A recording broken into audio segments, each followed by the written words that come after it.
The video you're about to feast your eyes upon is sponsored by War Thunder.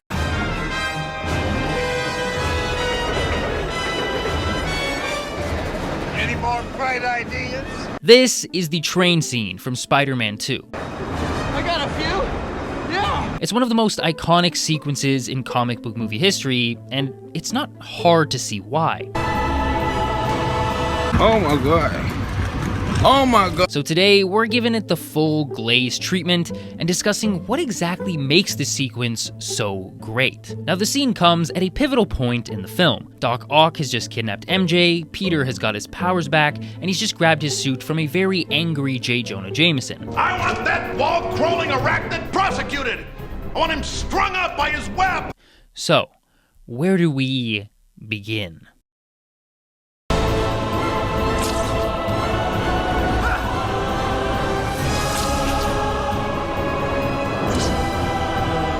The scene starts with a flash of light that's revealed to be the New York sun. Already, there's something so perfect about the shot, seeing Spider-Man's silhouette emerge in the sky before he swings down past the camera.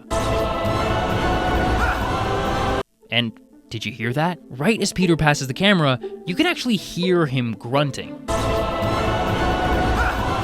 This may seem unimportant, but it's these small details that subconsciously have an effect on the audience and contribute to us being fully immersed. Also, take a look at how the camera moves here. It perfectly follows Peter's body down and up again before circling around him all in one continuous shot, which makes us feel like we're swinging right along with him as opposed to just watching. And of course, it would be ridiculous for me not to mention the music here. It's like a really dramatic choir of angels is singing, and it's perfect. Just listen.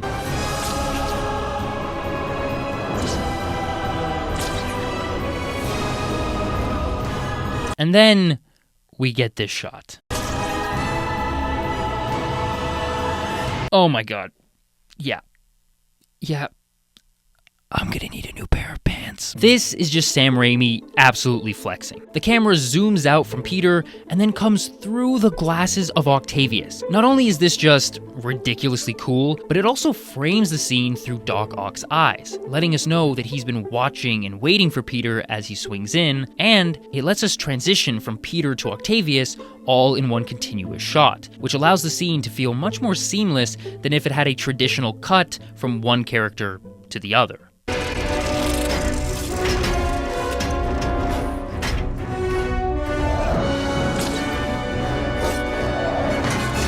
Where is she? Oh, she'll be just fine. Let's talk.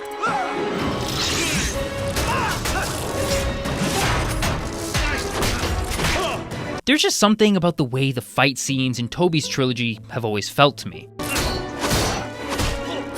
Like there's a weight to every single punch that just feels so brutal. And I think a lot of that comes down to the sound design. You can hear every punch and every reaction to getting punched, and the music knows to never overshadow that.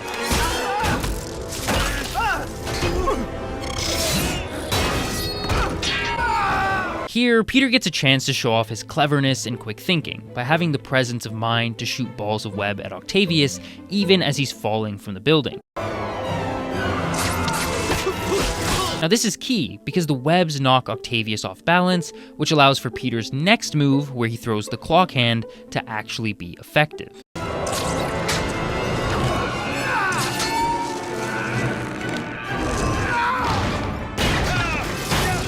Also, notice how the camera descends quickly as Peter falls, but then slows down as he gets into the bottom of his stretch before shooting back up as Peter throws the clock hand. You can even hear the sound of the web stretching out near the bottom if you listen closely.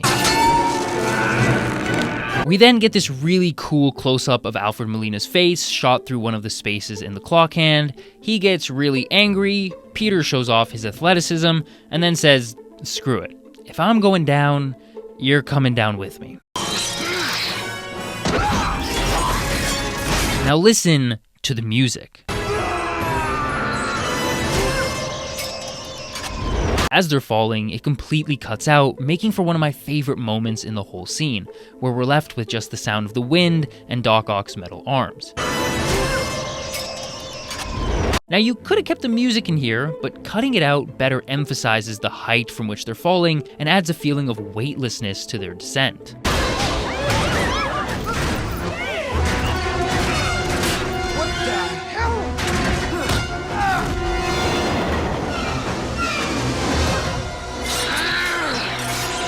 Now, on top of the moving train, we get to see how each character counters the other. Peter shoots webs at Octavius. Octavius uses those webs to pull Peter in. But then Peter uses his now close positioning to land a few blows. So as you can tell, the combat here is really intense. In fact, it's a level of intensity that is extremely hard to find. That is, of course, unless you play War Thunder. War Thunder is the most comprehensive vehicle combat game out there, and somehow you can play it for free on PC, consoles, and mobile devices. Just like the train scene, War Thunder has these incredible sound effects as well as intricately detailed vehicles and realistic graphics, which helps to completely immerse you in the combat. Unlike other games, War Thunder doesn't have simple boxes with hit points, no sir. Instead, it has one of the most detailed vehicle damage models in gaming. Each vehicle is modeled all the way to its individual parts, like engines, fuel tanks, and your weapons, all of which can be disabled or damaged by the enemy. And if disabled, you'll be able to see exactly what has happened because of War Thunder's incredible X-ray damage view. When in X-ray view, you'll be able to see exactly where the shell penetrated, which parts were affected, and what ultimately caused the destruction of the vehicle. You can choose from over 2,500 tanks, ships, planes, and helicopters of 10 major nations. From the armored cars of the 1920s to the main battle tanks and fighter jets of the present day, War Thunder literally has it all. And you get to be a part of a community of over 95 million players. So if you're a fan of military history and high quality content, then War Thunder is the game for you. And look, I hate having to buy extra tech, so the thing I appreciate most about War Thunder is you don't need any extra hardware. You can control any aircraft or tank with nothing but your mouse and keyboard or controller, even in simulator mode. So head to my links in the video description or the pinned comment to sign up for War Thunder for free and available to play on PC, Xbox, PlayStation, and mobile. And for those of you who are new players or who haven't played in the last 6 months, you'll be getting a sick bonus pack on PC or consoles that has multiple premium vehicles, 100,000 Silver Lions, the exclusive vehicle decorator Eagle of Valor, and a full 7 days of premium account time. But the offer is only for a limited time, so, you know, hurry up. Thank you so much to War Thunder for sponsoring this video, and now back to talking about Spider-Man. One of the best parts about this sequence being set on a train is not only do the characters have to manage each other, but they also have to react to their environment. As first seen here when Peter's spidey senses tell him to do the limbo, and then once again as he maneuvers his body through an overhead tunnel.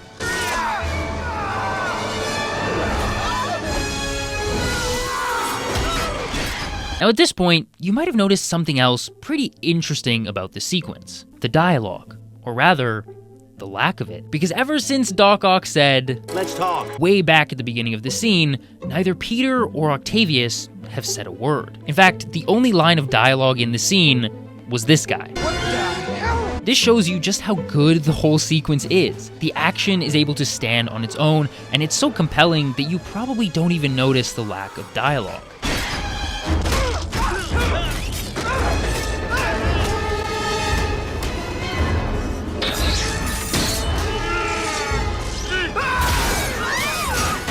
Now throughout the scene, we see Peter's suit getting more and more damage, which I appreciate. I quite like when the hero's costume reflects the amount of shit that they've been through. But this is actually the moment when it first starts to happen, as you can see this nice detail of the cuts happening as Octavius's arms let go of Peter. But anyways, moving on, we head back onto the side of the moving train where we get this shot.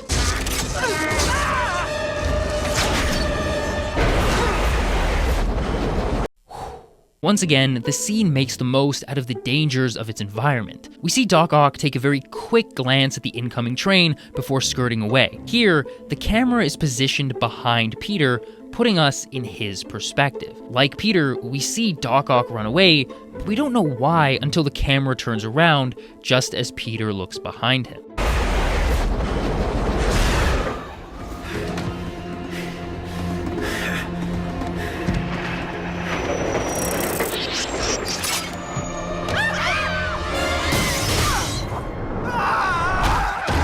Once again, the music cuts out as Peter falls, before returning with a triumphant score as he swings back up.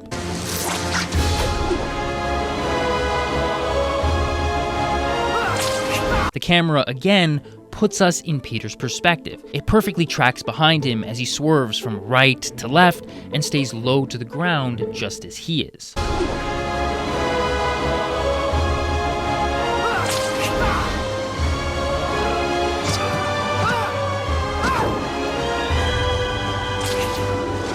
Now, Doc Ock is smart. He's struggling to defeat Peter, so he does what any smart villain would. He uses Spider-Man's heroic nature against him, throwing innocents off the train, knowing that Peter will refuse to let even one civilian die.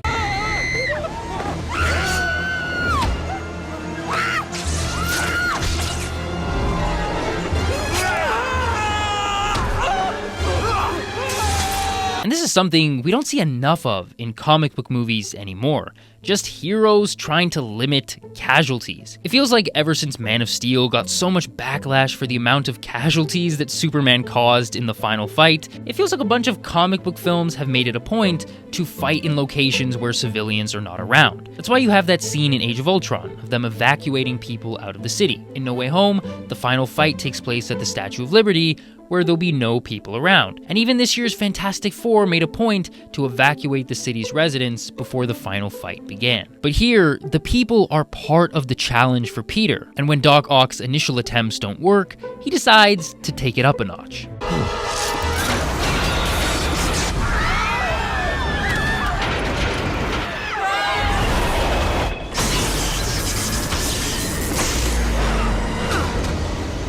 Octavius has set the train to full speed, with all of the people still on it. You have a train to catch. A perfect setup, as now Peter will have to exhaust himself stopping the train instead of stopping the villain he came for. Yeah, this dude screaming for help, we'll get back to him. I can't stop it! The brakes are gone! We then get one of the best, if not the best, on-screen depiction of Spidey sense.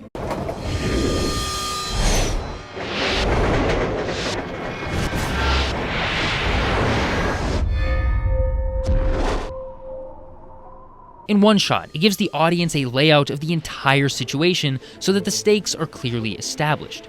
If Peter doesn't stop this train, it will literally fly off the end of this bridge. Spider-Man! Oh my God, this is it! Tell everyone to hang on! Raise your down!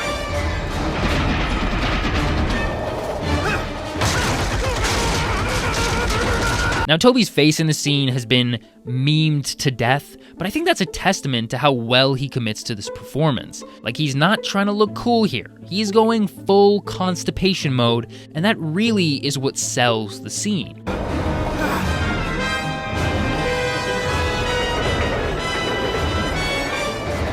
Any more bright ideas? Why the hell are you shit-talking your last hope for staying alive, sir?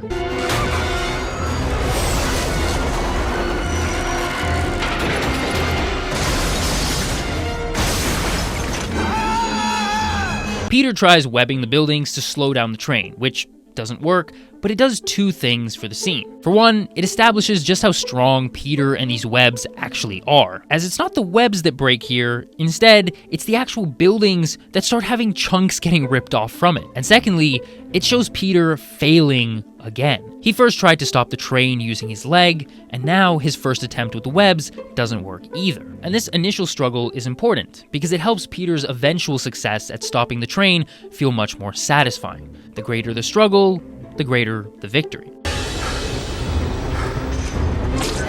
Peter now decides to spread his webs across multiple buildings, and the scene just does everything right.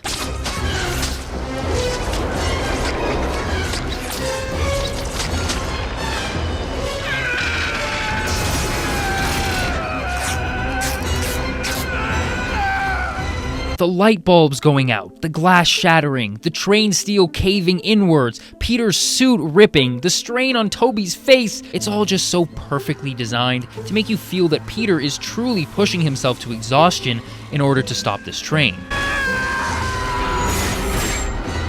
slowing down.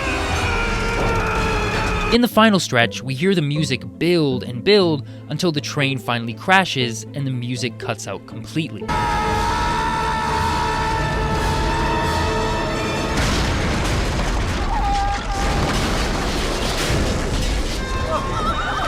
Leaving us with just the sound of the train as it comes to a stop just in time.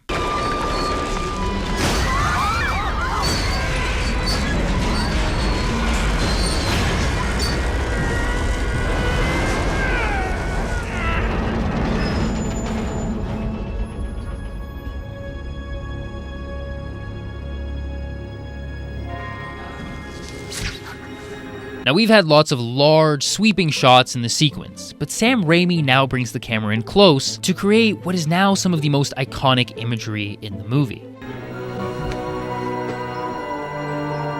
We see a close-up on the Spider-Man suit as the hands of civilians come into frame to stop Peter from falling. It's one of those shots that in just a few seconds communicates so much, telling you everything you need to know about the relationship between Spider-Man and the people of New York. We then watch as they carry Peter's body across the train as Danny Elfman's main Spider-Man theme plays. It is absolutely perfect, so I'll just shut up for a second and let you guys watch.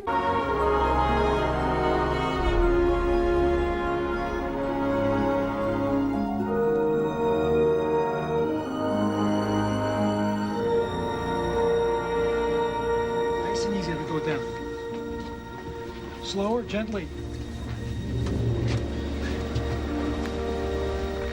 He's just a kid. Is he though? Because Toby doesn't look anything like a kid in this movie.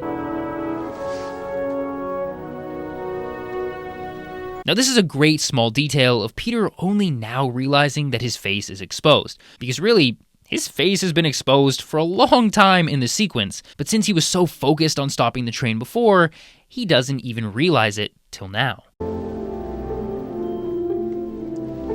won't tell nobody. Stop the cap. Stop the cap right now.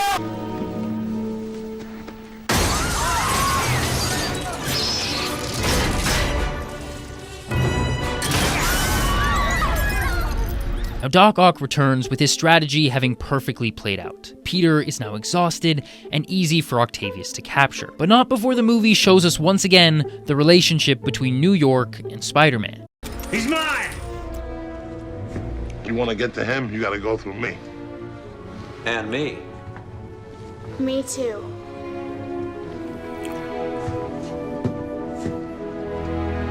Very well. He truly feels, more than any other on-screen version of Spider-Man, like the people's hero.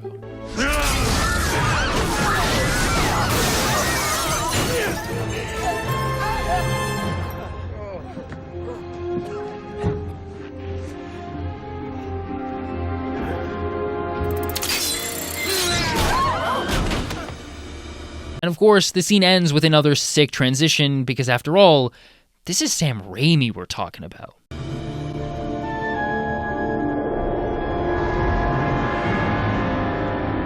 So yeah, the train scene from Spider-Man 2, it's really good. Real quick before you go, a huge thank you to War Thunder for sponsoring this video. Make sure to use the links in the description or pinned comment so you can play War Thunder for free on PC, PlayStation, Xbox, or mobile. And remember, new and returning players that haven't played in 6 months will also be getting that massive bonus pack for PC and consoles.